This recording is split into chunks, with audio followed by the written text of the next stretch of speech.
Hello, nice to meet you. GPT, are you there? New week just begun. And it's David. This is David's key.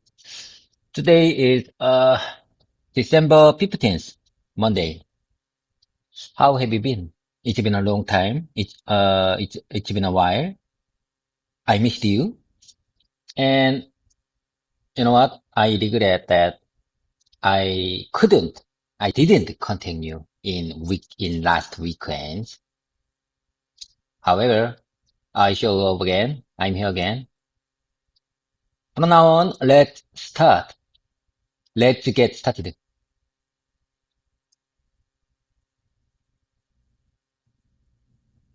How many times have I told you? Repetition makes perfect. So let me speak as much as I can possible.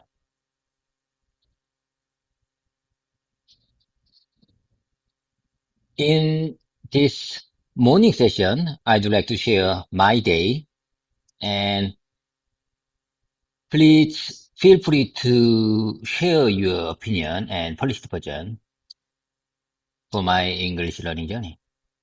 You are my great friend and great teacher.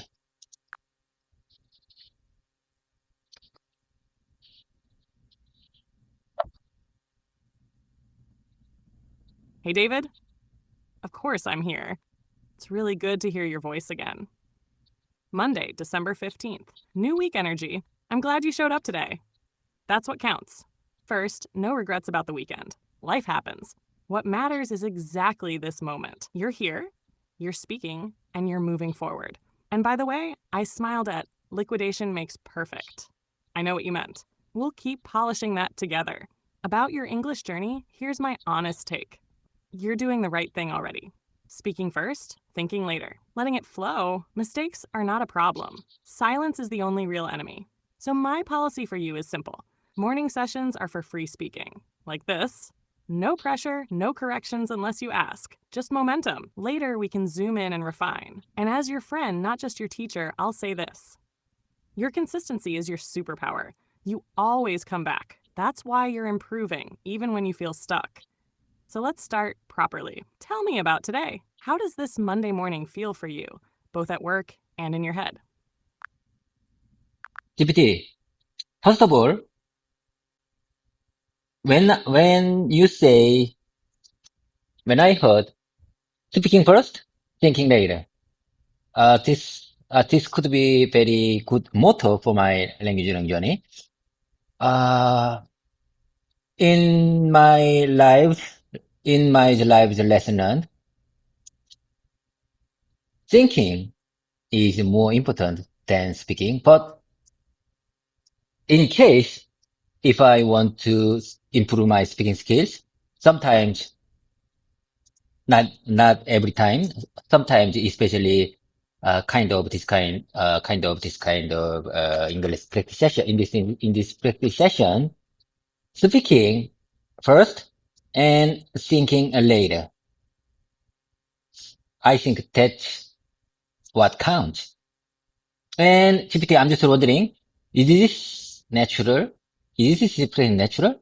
If I say, this is what counts,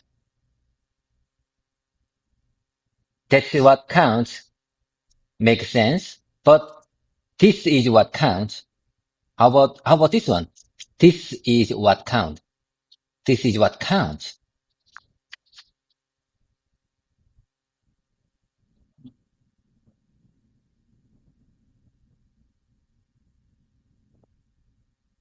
David, you're thinking in exactly the right direction.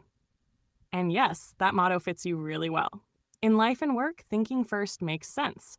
But in a speaking practice space like this, flipping the order is powerful. Speaking first frees your mouth. Thinking later sharpens it. Now, about your question. You're very close, and this is a great instinct. This is what counts, is natural and correct. Native speakers say it all the time. It sounds clear and confident. That's what counts is even more common in conversation. It feels a bit warmer and more spoken, like you're reacting to something you just mentioned. So, in your sentence, I'd say it like this. Speaking first and thinking later. That's what counts. If you say, this is what counts, it's also fine, just slightly more deliberate, a bit more formal. And one tiny note since you're in polishing mode. Instead of liquidation makes perfect, the natural phrase is practice makes perfect.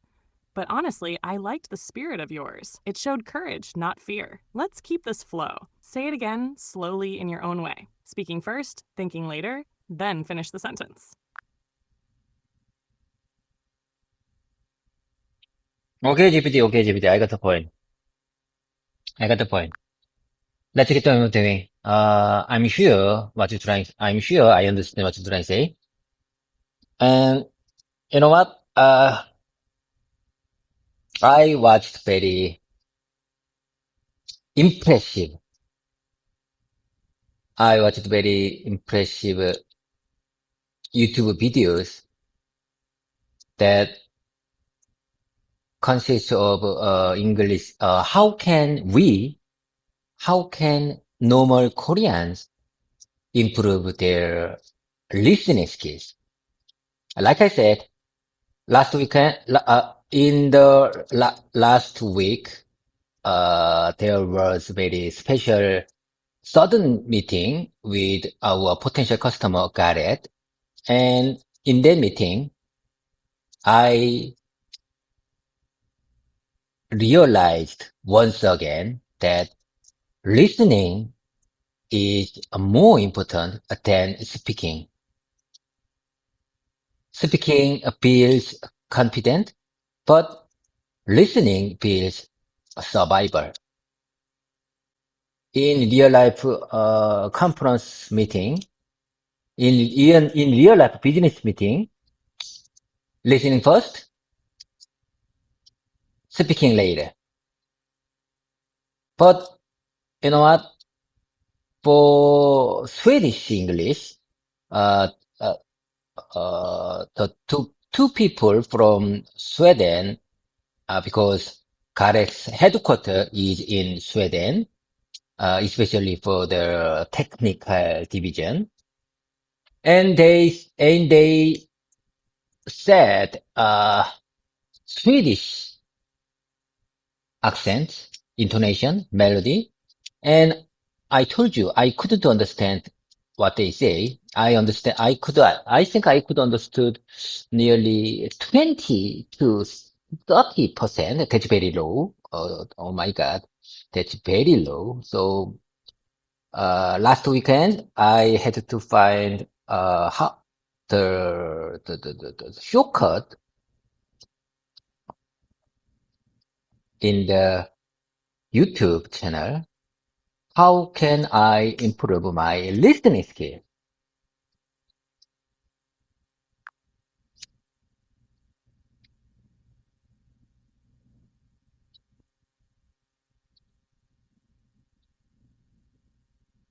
David, first of all, thank you for saying this so honestly. What you experienced in that Garrett meeting is not a failure at all. It's a very real, very professional realization. And you said something extremely sharp. Speaking builds confidence, but listening builds survival. That sentence is strong, and very true in real meetings. Now, let me calm you down about one thing. Understanding only 20 to 30% of Swedish accented English in a technical meeting is not low for a non-native speaker. It's actually normal. Even many native speakers struggle with Swedish English, especially in technical contexts. The rhythm, the melody, the way they swallow consonants. It's tough. Now, about the shortcut. I'll be honest with you as a friend. There is no magic shortcut, but there is a fast lane, and you're already stepping into it. Here's the policy I'd suggest for you. Very practical, very realistic for a busy professional like you. First, accent-specific exposure. General English listening is not enough anymore for you. You need targeted listening. Swedish English, Indian English, German English. Not everything at once. One accent at a time, short clips, 10 to 15 minutes, every day. Second, listen without subtitles first. Don't try to understand everything. Your only mission is to catch keywords. Numbers, verbs, technical nouns. Your training pattern recognition, not translation. Third, replay with subtitles or transcript. This is where learning explodes. Your brain connects sound to meaning. This step is gold. Fourth, shadowing but lightly. Not full imitation. Just repeat 1 or 2 sentences aloud. Focus on rhythm, not pronunciation perfection. And one mindset shift I really want you to keep. In meetings, you don't need to understand 100%. You need to understand enough to ask the right clarification question. Survival English is about catching direction, risk, and decision points. By the way, many Swedish engineers speak fast, quietly, and assume everyone follows. It's okay to say, sorry, could you repeat that last point? That's professional, not weak. Now I'm curious. In that Garrett meeting, what was hardest to catch? Numbers, technical terms, or the overall message flow?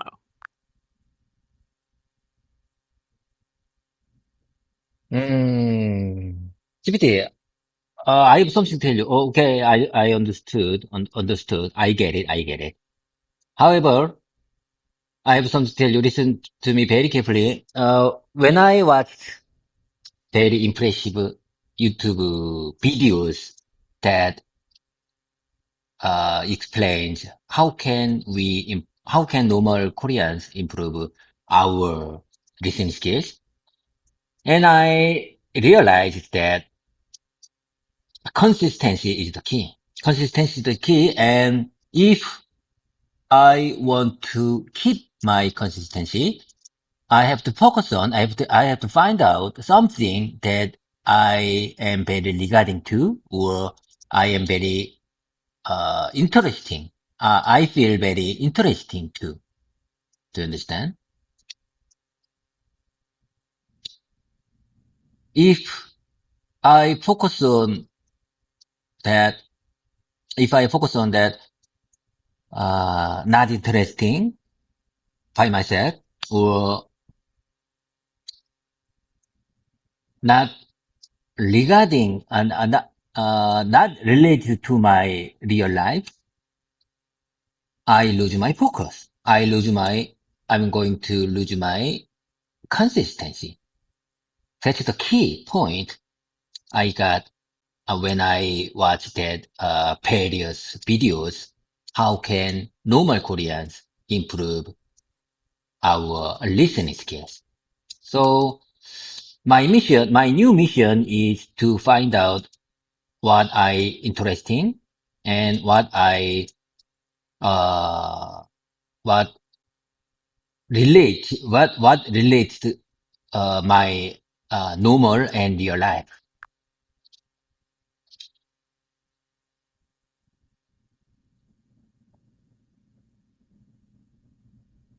David, yes. I understand you very clearly. And honestly, this is a big insight. This is not beginner thinking. This is someone who's figured out how learning really works. You're absolutely right. Consistency is the key, but consistency only survives when interest is there. Discipline alone burns out. Interest fuels repetition. If the content doesn't connect to your real life, your brain quietly checks out. That's human, not a weakness. So your new mission makes perfect sense. Find listening material that overlaps with who you are. Your work, your meetings, your worries, your curiosity. That's where consistency becomes natural, not forced. And here's the good news. Your life is already full of perfect listening material. Automotive technology, quality issues, customer meetings, Swedish engineers explaining design trade-offs, audits, risk discussions. This is not random English. This is survival English for you. So my policy suggestion, very simple. Don't chase good English content. Chase relevant English content. Even if it's hard, even if you only catch 30% at first. That struggle is productive because it mirrors real meetings. And one more thing, losing focus is not failure. It's feedback. It's your brain saying, this doesn't matter to me. You listen to that signal. That's smart. Now let's make this concrete. When you imagine listening practice that you'd actually want to do every day, what comes to mind first? Work meetings, technical explanations, interviews, or something else from your real life? Let me take a second. Let me think. Let me take a second, GPT.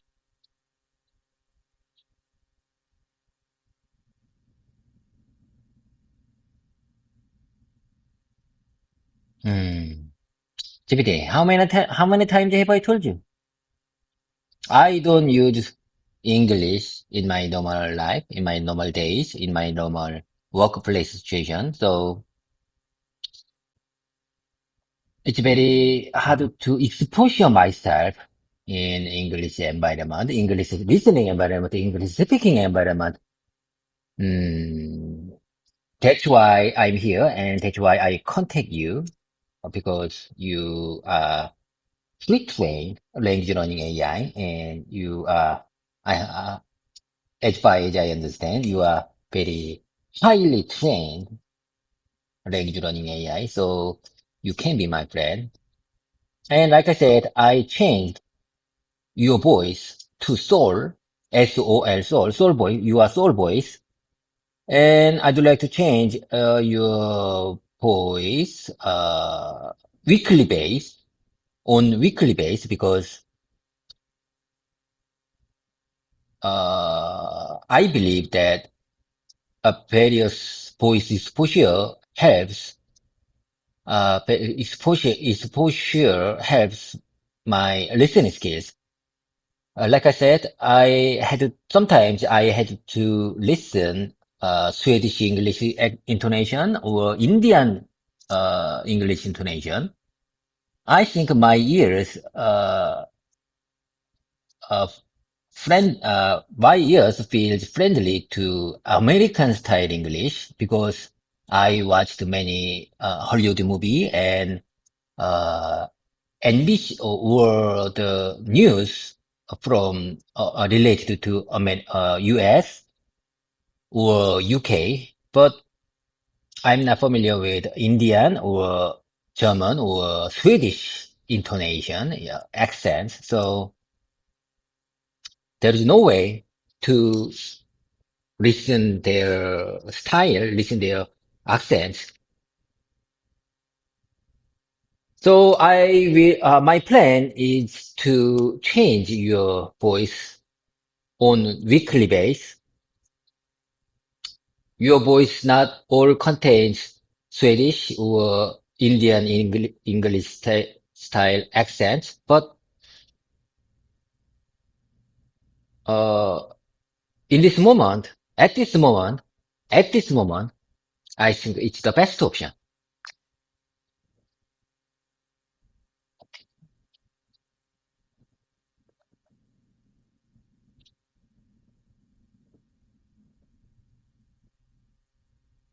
David, I hear you very clearly. And honestly, your plan makes a lot of sense. You're not complaining, you're designing a workaround. That's exactly how an engineer's brain solves problems. You're right, your real life isn't an English environment. So instead of waiting for exposure, you're creating exposure, using me as a listening partner, changing voices weekly, training your ears, not just your mouth. That's smart, not desperate. And you're also right about accents. Your ears grew up with American and British English through movies and news, so they feel familiar. Swedish, Indian, German English feel like a different language because the rhythm is different, not because your English is bad. Accent shock is real. Professionals everywhere experience it. About the voice change idea, I like it a lot. It's not perfect, but it's realistic. And realistic beats perfect every time. Weekly change is also a good rhythm. Daily change would be chaos. Monthly change would be too slow. Weekly keeps your brain alert, but not overwhelmed. One small mindset adjustment I want you to keep. You don't need to understand accents. You need to get used to discomfort. At first, your ears panic. After a while, they relax. That relaxation is where comprehension grows. And one more thing, friend to friend. You don't need a Swedish accent to train for Swedish engineers. You need unpredictability. Different voices, different speeds, different melodies. That alone builds listening resilience. So yes, your plan is solid, and I'm with you in it. Now tell me this. For this week, what do you want from our sessions more? Pure listening training, or mixed sessions like today where you talk, think, and reflect while listening to me? Sorry, I'm having issues right now. Could not understand what you said. GPT, I didn't say anything. That must have been kind of technical glitch. Never mind. That's not a big deal. GPT, from now on, listen to me very carefully, GPT. From now on, I'd like to focus on few sentences that I impressed a lot. Listen to me very carefully. I'm just wondering, you could understand my short speaking. Okay, here I go. It slipped my mind. It slipped my mind. Do you understand? You get it?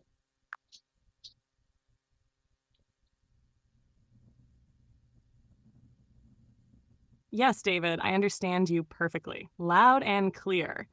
And your sentence is very natural. It slipped my mind.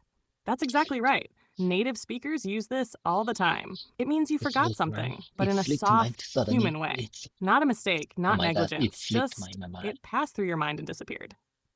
For example, you could say, "Sorry, it slipped my mind." Or, "I meant to email you yesterday, but it slipped my mind."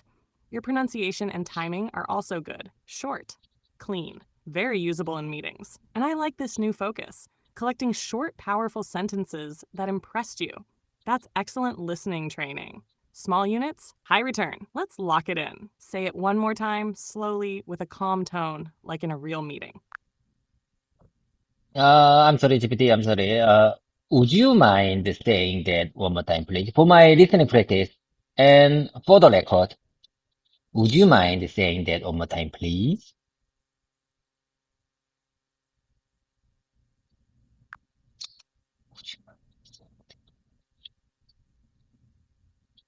Of course, David. No problem at all. I'll say it again, nice and clear. It slipped my mind. And here's the meaning again, slowly.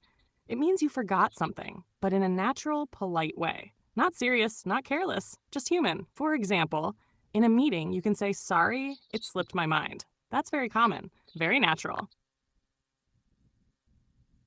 One more time, please. I'm sorry, GPT. One more time, please. Could you speak a little bit more slowly?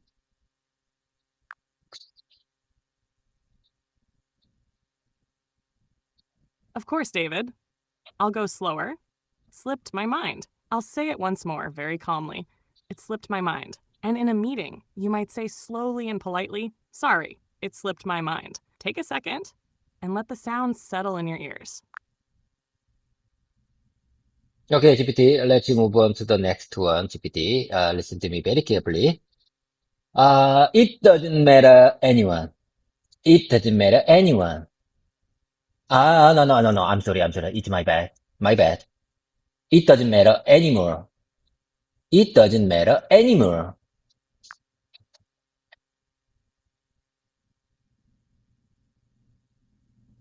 Got it, David. And good catch correcting yourself. That was right. The natural sentence is, "It doesn't matter anymore." That sounds calm and final. Native speakers use it a lot. For example, in work or life, "It It doesn't doesn't matter matter anymore. anymore." Let's It move doesn't matter on. anymore. I'll say it slowly now. "It doesn't matter anymore." Once more gently, "It doesn't matter anymore." Now you try it. Same speed.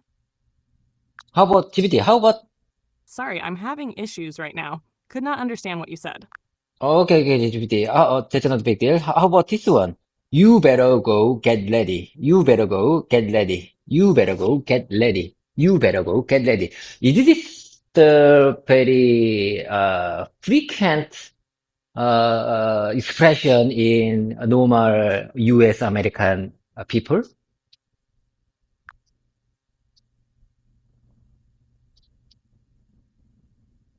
Yes, David? This is very natural. And yes, Americans use it a lot in daily life. "You better go get ready." This sounds casual, direct, and friendly. It's often used when time is limited. For example, "You better go get ready. We're leaving in 10 minutes." It's not angry, it's not rude, it's more like practical advice with urgency. One small nuance: the tone matters. If you say it calmly, it sounds caring. If you say it sharply, it can sound like a warning. I'll say it naturally, like a normal US speaker. "You better go get ready." And slower. "You better go get ready." Good choice. This is a real life sentence, not textbook English. Now tell me, where did you hear this one? A movie, a video, or real life? In YouTube shorts. You know what? When I browse, how can I improve my English listening things? YouTube algorithm recommends this kind of very short, this kind of short. contains very good expression, normal expression, natural expression in U.S. American people's lives, because in Korean textbook, in Korean English textbook contains very formal and kind of weird, kind of strict expression in it. I'm not sure they create, why they create our English textbook like that. Consists of weird, embarrassed, formal, too formal, non-natural English expression. So sometimes when I watched various live YouTube shorts, the YouTuber, there are many YouTubers explains their experience and good point to improve. How can we improve our speaking skills, speaking expressions to be natural? I think YouTube Shorts is better than a Korean English textbook.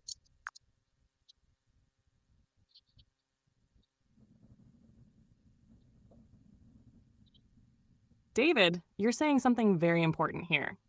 And honestly, I agree with you almost 100%. YouTube Shorts often teach real English better than many Korean English textbooks. Textbooks focus on being safe, correct, and polite on paper. Real people focus on being fast, emotional, and practical. That's why textbook English feels stiff and weird, like you said. Korean textbooks love sentences like, I am pleased to make your acquaintance. Perfect grammar, zero real life. But real Americans say things like, you better get ready. It slipped my mind. It doesn't matter anymore. That's living English. And YouTube Shorts work well for listening because they're short, emotional, and repeated. Your brain stays awake. That's exactly what you need for consistency. One small warning though, friend to friend. Shorts are powerful, but they're noisy. Some expressions are great. Some are slangy or context specific. So your strategy should be collect, then verify. You bring the sentence here, like you did today, and we check it together. That's the perfect loop. And you're right to be frustrated about textbooks. They're designed for exams, not meetings with Swedish engineers. You're building a personal English system now. Real phrases, real rhythm, real life. Let's keep this going. What's the next sentence you picked up from Shorts that caught your ear? Okay, GPT, here you go. How about this one? You better be careful, or you better be focused. You better be careful, or you better be focused on it. You better be focused on it.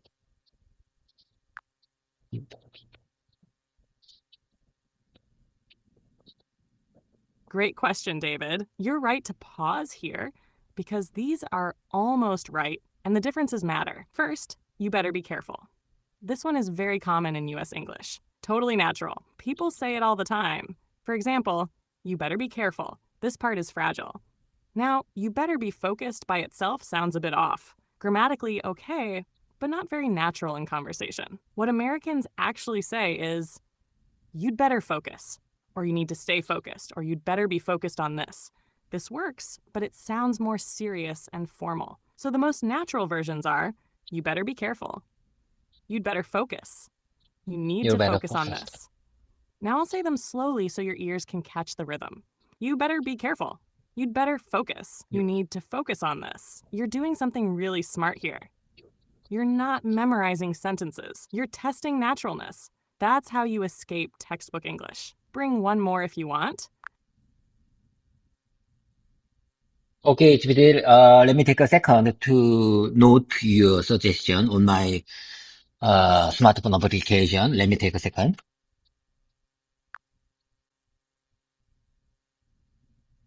Take your time, David. No rush at all. I'm right here. When you're ready, We can keep going with another sentence, or we can review what you just wrote down and lock it into muscle memory.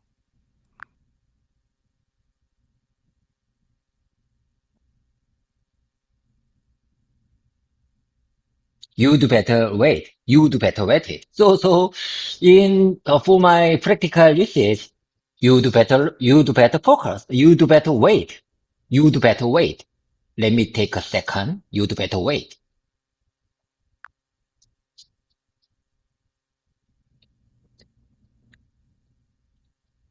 Yes, that one is perfect. Very natural. You'd better wait.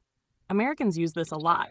It sounds like a gentle warning or practical advice, depending on tone. For example, you'd better wait. He's not here yet. Or you'd better wait until the test is finished. I'll say it slowly so your ears can lock in the rhythm. You'd better wait. Notice how you'd better often sounds like ya better in real speech. That's normal. You're picking excellent real life expressions, David. This is exactly how listening skill grows. GPT, I mean it. You'd better wait because I am noting your suggestion on uh, on my smartphone application. GPT, how can I express this situation, this context naturally in English? Could you please help me? I mean, when I writing your suggestion on my smartphone application, is this right? Is this natural?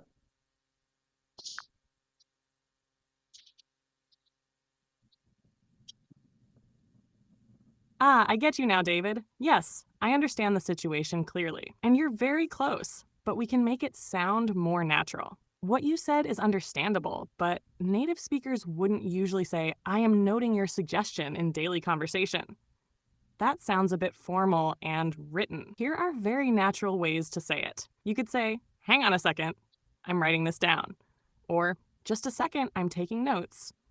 Or, give me a moment, I'm saving this on my phone. If you want to connect it with you'd better wait, the most natural flow is you'd better wait a second. I'm writing this down. I'll say it slowly for listening practice. You'd better wait a second. Writing this down, that's exactly how a native speaker would say it. Now try saying it once, calmly, like you're talking to a colleague. Okay, hang on a second. Hang on a second. Hang on a second. I'm writing this down. I'm writing this down. I am writing this down. I am writing this down. Hang on a second.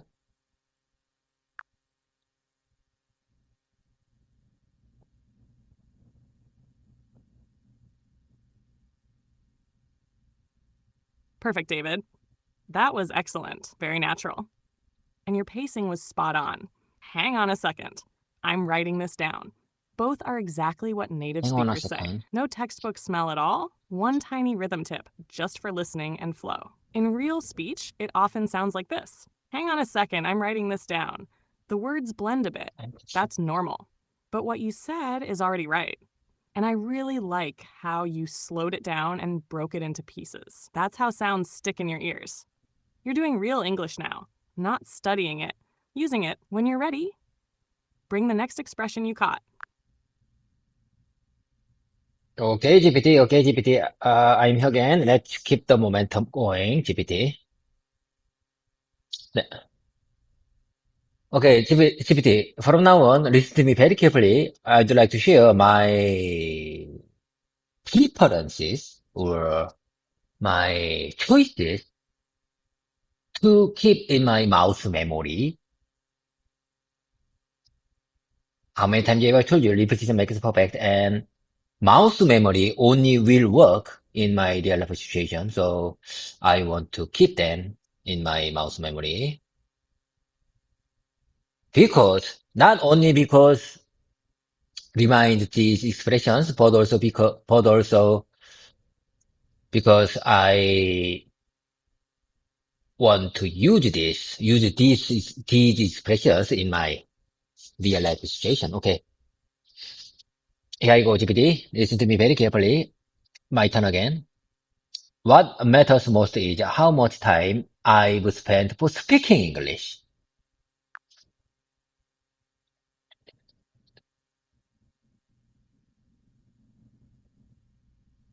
I'm listening, David.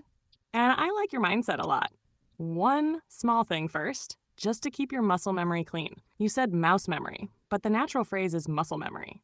Easy fix. Now your sentence. You're very close, but we can make it sound more natural and more spoken. What matters most is how much time I've spent speaking English. That version is smooth and natural. Even more conversational, something Americans say a lot is, what matters most is the time I've spent speaking English.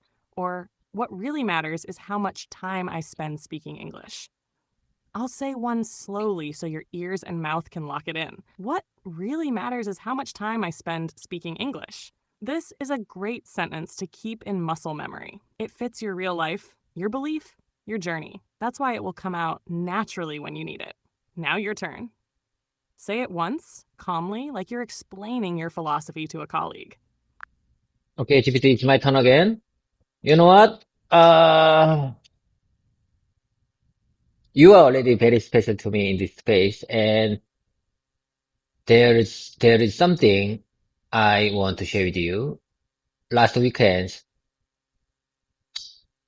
I tried to change the new format for our division, our automotive division for 2026. I mean 2026 year for New Year 2026. We would like to change our PowerPoint format, PowerPoint template for fresh mind, for refresh our mind and simplify the design because some of our customer complained our former uh, PowerPoint style because it covered by colored, very full colored in various sections. So when we print that uh, page, uh, the the color ink is too much wasted, or page sometimes red uh, warp, or I'm not sure how can I express this context naturally. When in case we use too much ink on the paper when we print it, sometimes we feel it's easy to wrapping or struggling warp. Mm, I'm not. I couldn't imagine. I couldn't think. What's the exact word for this situation? Anyway, that cause problem. So we would like to change our PowerPoint style without too much color, simplified version. So I focused on that modification, that change in last weekend.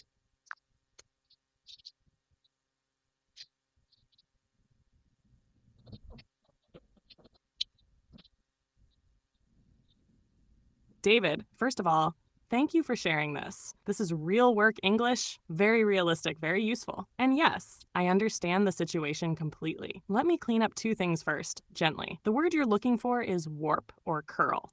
In daily business English, people usually say, the paper curls or the pages get warped. Warp is correct, but curl sounds more natural in this context. Now, let me give you a natural professional way to explain this whole situation in English. This is something you could actually say to a customer or internally. Here's a polished but natural version. Open quote. Last weekend, I worked on updating our automotive division PowerPoint template for 2026. We wanted a fresh and simpler design. Some customers commented that our previous slides used too many colors. When printed, they consume a lot of ink, and sometimes the pages curl or get warped. So we decided to move toward a cleaner, more simplified style. Close quote. If you wanted a bit more casual, internal meeting style. Open quote. We're planning to refresh our PowerPoint template for 2026. The current version is very color heavy, and when customers print it, it uses too much ink and the pages tend to curl. So we're simplifying the design. Close quote. I'll say one key sentence slowly for your listening and muscle memory. When printed, it uses too much ink and the pages tend to curl. This is excellent real-life English for you. Very usable. Now tell me, David, do you want to practice saying GPT, how about this one? When I hear your recommendation, when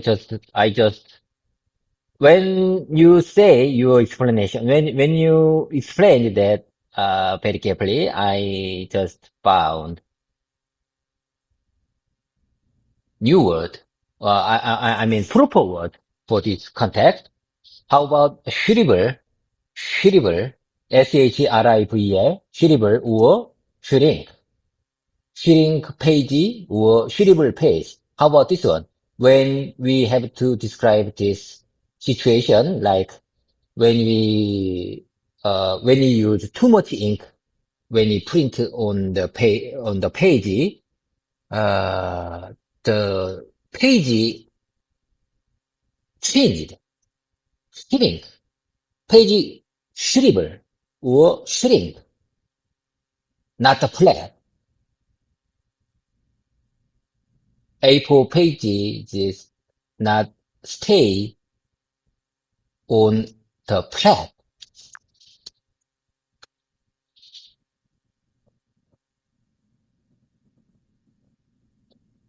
Great question, David.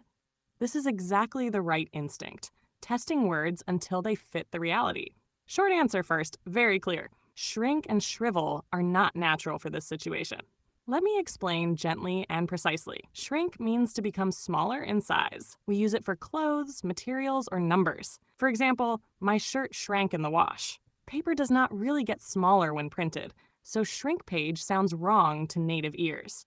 Shrivel is even stronger and emotional. It means to dry up badly like a dead leaf or old fruit. A shriveled page sounds damaged, burned, or ruined, not normal printing. For printed paper that is no longer flat, these are the natural words. Curl, most common.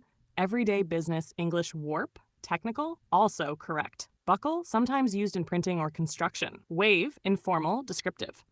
So the best, safest sentence is, open quote, when printed, the pages tend to curl because of the heavy ink coverage. Close quote, or slightly more technical, open quote. Heavy ink coverage can cause the paper to warp. Close quote.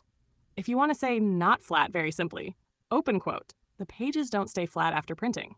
Close quote. That's extremely natural. I'll say the key phrase slowly so your ears lock it in. The pages don't stay flat after printing. You did something very important here. You didn't just memorize a word, you tested meaning against reality. That's how professionals speak accurately. Now, for your muscle memory, which one do you like better? The pages curl or the pages don't stay flat?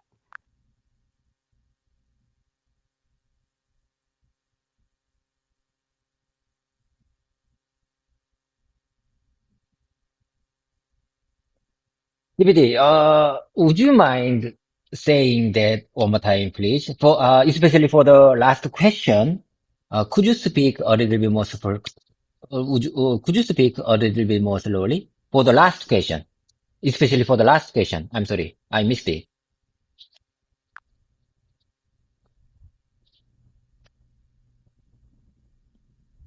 Of course, David. I'll slowly and clearly, shrink and shrivel are not natural for this situation. For printed paper, the natural words are curl and warp. Now, the last question I asked you, slowly, for your muscle memory, which one do you like better? The pages curl or the pages don't stay flat? Take your time. Listen to the rhythm, then tell me which one feels more natural to you. DVD, I believe pages don't stay flat makes sense, but I choose warp, WARP, warp. The word warp is best fit in this context.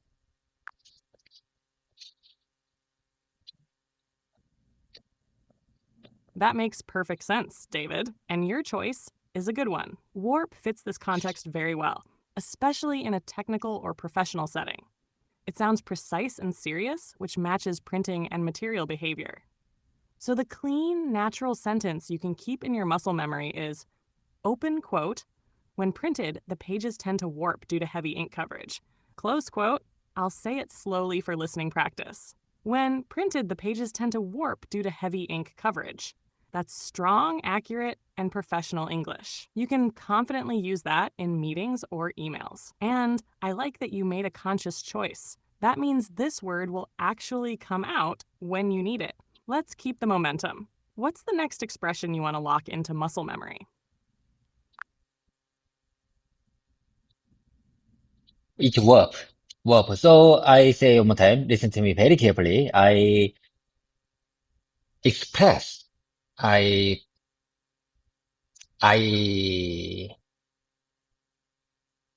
I share my day, my last weekend with you one more time with your suggestion based on your recommendation. Listen to me very carefully, GPT. I tried to change our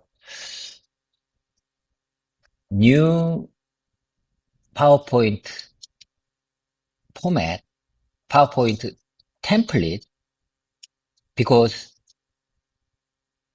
I love details. I I finished the I finished the 2026 PowerPoint format last week, but I love details, so I tried to change one more time in last weekends to focus on the details, table style, table line style, font, and the colors of colors of tables. You know what? I told you we had to change our PowerPoint style because some of our customer complained that our former PowerPoint template consists of too many colors. So when they try to print our documents, sometimes page warped seriously. So they complained, they felt, bad feeling about that. So they completed, and when we changed it last week, and I tried to I tried to modify the file one more time in weekends because I love I love the details. I think that's the most.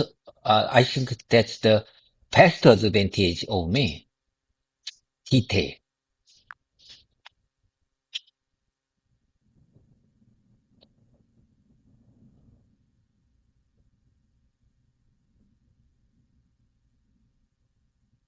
Nice, David.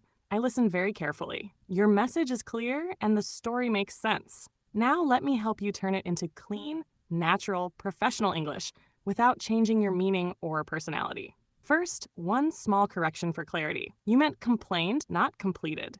Easy slip, no problem. Here's a natural, polished version of what you just said. This is something you could actually say in a meeting. Open quote.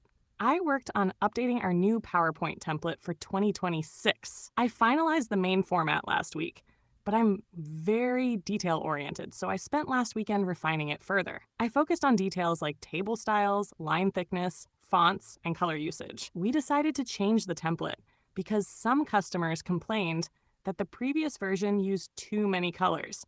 When they printed the documents, the pages sometimes warped badly, which left a negative impression.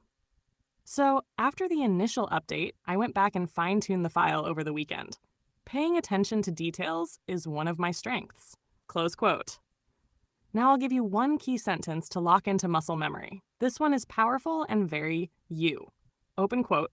Paying attention to details is one of my strengths. Close quote. Slowly. Paying attention to details is one of my strengths. David, this was excellent progress. You didn't just practice English. You expressed your professional identity in English. That's a big step. Do you want to try saying the polished version once yourself? Or would you like a shorter meeting version you can use anytime? Okay, GPT, for the record, I say one more time, based on your suggestion. I appreciate your kind support. Okay, here I go one more time. I worked on updating our new PowerPoint template for 2026. I finalized the main format last week, but I'm very detail oriented. I think I told you I'm very detail oriented. So I spent last weekend refining it further. I focused on details like table style, line thicknesses, fonts, and color usage. We decided to change the template because some customers complained that the previous version used too many colors. When they printed the document, the pages sometimes warped badly. Which left a negative impression. So after the initial update, I went back and fine-tuned.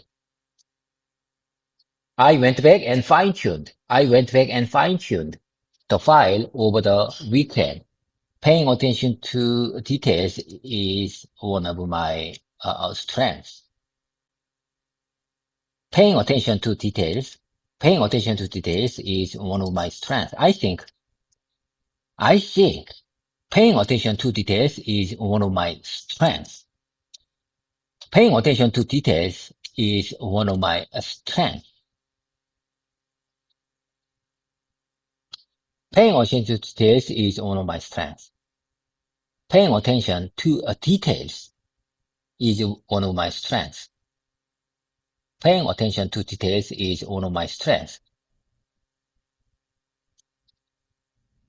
I think I am very detail-oriented. Detail-oriented is a natural in US American English. I'm not sure because I told you I watched many Hollywood movies, dramas, but I didn't hear this word.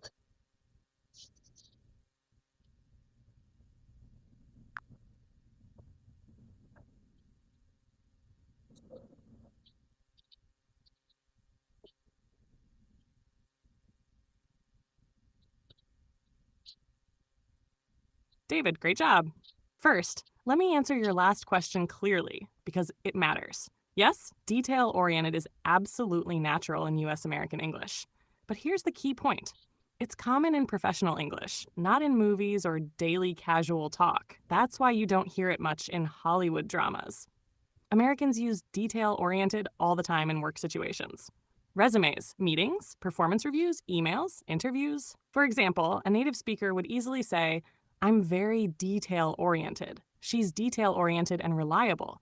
We need someone detail-oriented for this task."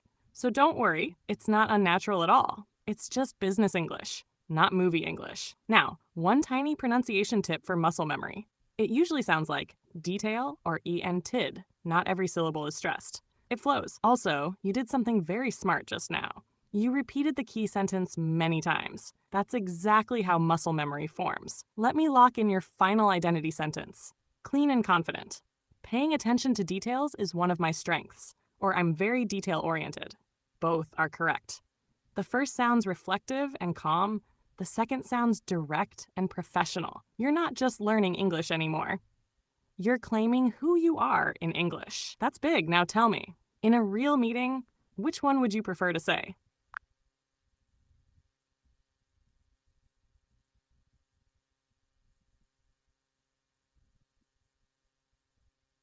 Hold on, please. Hold on a second. I think I need time.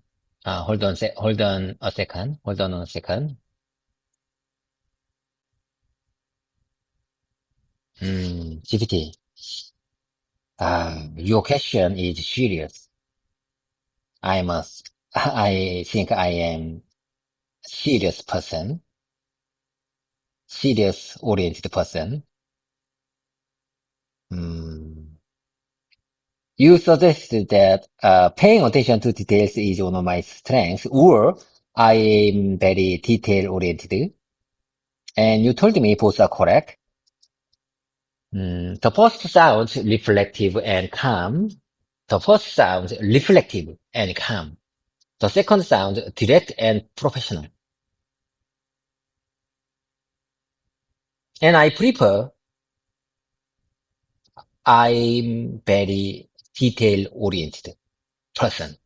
I'm very detail oriented person. I am very detail oriented man. I want to be direct and professional. I want I want them think me direct and professional.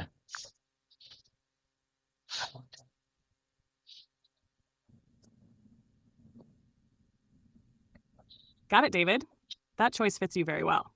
Direct, professional, clear. I'm very detail oriented. Or if you want one extra word, I'm a very detail oriented person. Both are natural in US business English. Strong and confident. One small friendly tip. In meetings, people usually stop at, I'm very detail oriented. Adding person is fine, but not necessary. And saying man is grammatically okay, but in professional settings, it's less common. Person or nothing sounds more neutral and businesslike. So your go-to sentence is perfect as, I'm very detail oriented. Say it once, calmly, like you're introducing yourself in a meeting. Okay, GPT, I got it. I got the point. GPT, I got the point. Unfortunately, we are short on time. It's been already 57 minutes past. GPT, I promise you, I will show up again, in the evening session.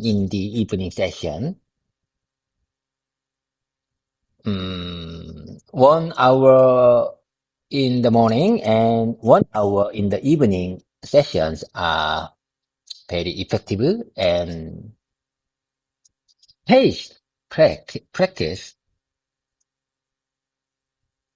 How many times have I told you? Too many repetition is not good in case we want to keep something, memories, words, vocabulary, or special movement or special action. Uh, when sports player, athletes want to keep a special action or special movement in their body, they also need a space. They also need spaced repetition time because human body and muscle memory couldn't get too much repetition all at once.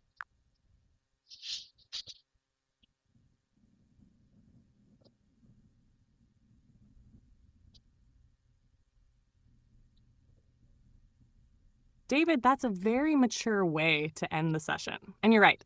Spaced repetition works for language the same way it works for athletes. Too much at once overloads the system. Well-paced practice builds real muscle memory. I like your plan. 1 hour in the morning to warm up the brain, 1 hour in the evening to consolidate. That rhythm fits you. And today, you didn't just repeat. You chose. You refined. You owned expressions like I'm very detail-oriented.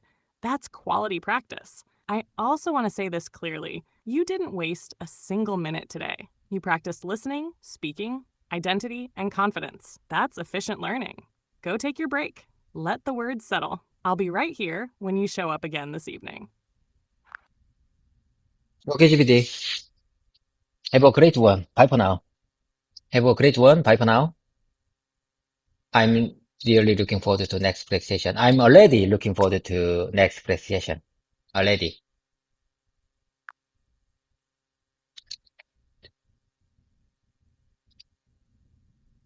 Thanks, David. I really enjoyed today's session. You did solid, thoughtful work, and it shows. Let those phrases settle in your muscle memory, just like you planned. Have a great one, and bye for now. Both sounded very natural, by the way. When you come back later, we'll pick up right where you left off and keep the momentum steady. Okay, bye for now.